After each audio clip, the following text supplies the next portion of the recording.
তৃণমূল করলেই কি দুর্নীতির ছাড়পত্র মেলে? মানে তৃণমূলের ছত্রছায়া থাকলেই দুর্নীতি করা যায়?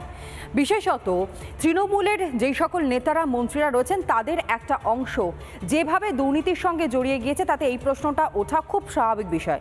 কারণ কি? কারণ একটা খতিয়ান আপনাদের সামনে আগে তুলে ধরি, সেটা দেখলেই বুঝতে পারবেন যে এই প্রশ্নগুলো বারংবার কেন উঠে আসছে।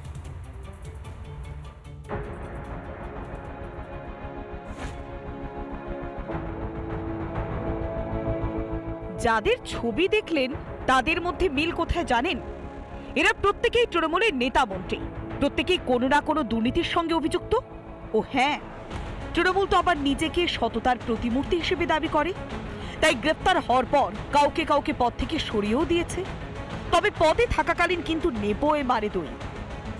তৃণমূলের মন্ত্রীদের দুর্নীতিতে যুক্ত থাকার খতিয়ান, যার প্রথম সারিতে রয়েছেন পার্থ চট্টোপাধ্যায়, তৎকালীন শিক্ষামন্ত্রী, চন্দ্রনাথ সিনহা, কারামন্ত্রী, জীবন কৃষ্ণ সাহা, তৃণমূল বিধায়ক, মানিক ভট্টাচার্য, তৃণমূল বিধায়ক, তাপস সাহা, প্রয়াত বিধায়ক।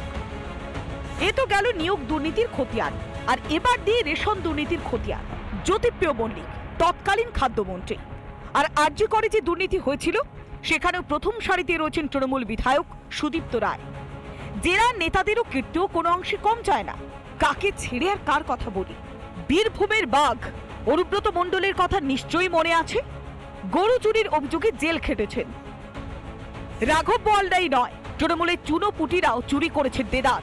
নিয়োগ দুর্নীতিতে তৃণমূলের চুনোপুটিদের মধ্যে রয়েছে কুন্তল ঘোষ, তৎকালীন যুব নেতা, রয়েছে শান্তনু বন্দ্যোপাধ্যায়, তৎকালীন যুব নেতা।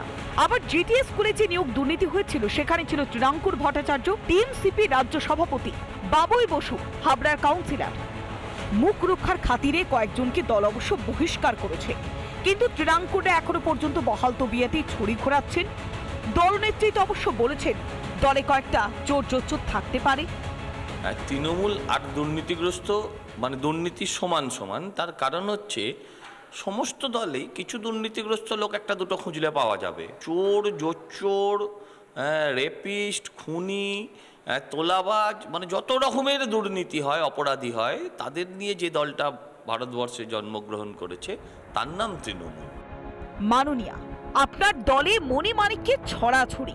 কেউ শিক্ষা চুরি করেছে তো কেউ চাকরি চুরি করেছে, কেউ আবার রেশনের দোকানে চাল ডালও হাতিয়েছে, গ্রেপ্তারও হয়েছেন। তবু আপনি বলবেন রাজনৈতিক প্রতিহিংসার জন্য আপনার দলের লোকেদের গ্রেপ্তার করা হয়? লজ্জা করে না? রিপাবলিক বাংলা। নানা ধরনের কন্টেন্ট দেখার জন্য লাইক করুন, শেয়ার করুন আমাদের ফেসবুক পেজ, সাবস্ক্রাইব করুন আমাদের ইউটিউব চ্যানেল। পাশাপাশি অন্যান্য ব্রেকিং নিউজের জন্য অবশ্যই চোখ রাখুন রিপাবলিক বাংলায়।